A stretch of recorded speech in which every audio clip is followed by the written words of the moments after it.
Hello everyone, welcome to my Andaman day 2 video. তো last ভিডিওতে বলেছিলাম যে আজকে আমাদের জাহাজ আছে। তো জাহাজ দিয়ে আজকে আমরা কোথায় যাই সেটাই দেখতে থাকো ভিডিওতে। সকাল সকাল রেডি হয়ে এসে পড়লাম জেটিতে।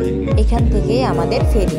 আন্দামান ট্রিপ পুরোটা আমাদের জন্য স্পেশাল হলেও সেখানে দুইটি আইল্যান্ড, হ্যাভলক আইল্যান্ড এবং নীল আইল্যান্ড ছিল সবচেয়ে স্পেশাল, যেটার জন্য আমরা খুবই এক্সাইটেড ছিলাম। এই তো এই হলো আমাদের জাহাজ, আর আমরা আজকে যাচ্ছি হ্যাভলক আইল্যান্ডে। তারপর আমরা এক এক করে উঠে গেলাম জাহাজে। আর আন্দামানে এই জাহাজ ট্রিপটি ছিল ফার্স্ট ট্রিপ, তাই আমরা এটার জন্য খুব এক্সাইটেড ছিলাম। এই আমাদের জাহাজও ছেড়ে দেওয়া হলো। আর এই দৃশ্যটি সত্যি এত মনোরম দৃশ্য ছিল যে নিজের চোখে না দেখলে ভাষায় প্রকাশই করা যাবে না। এখানে আমরা একটু পিকচার ভিডিও ক্লিক করে বে অফ বেঙ্গলের এই সুন্দর দৃশ্যটি কিছুক্ষণ উপভোগ করলাম।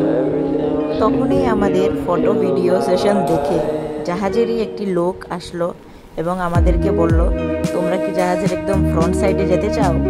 আমরা তো অবাক হয়ে গেলাম। আর ওই লোকটির পিছে পিছে আমরা একেবারে জাহাজের ফ্রন্ট সাইডে চলে গেলাম। জাহাজের মাঝখান থেকে বে অফ বেঙ্গলকে দেখতে যত না সুন্দর লাগছিল, ফ্রন্ট সাইডে আসার পর দৃশ্যটাই পুরো আলাদা যেমন হয়ে গেল। নিজের চোখে বিশ্বাসই করা যাচ্ছিল না, এত সুন্দর দৃশ্য আমার চোখের সামনে।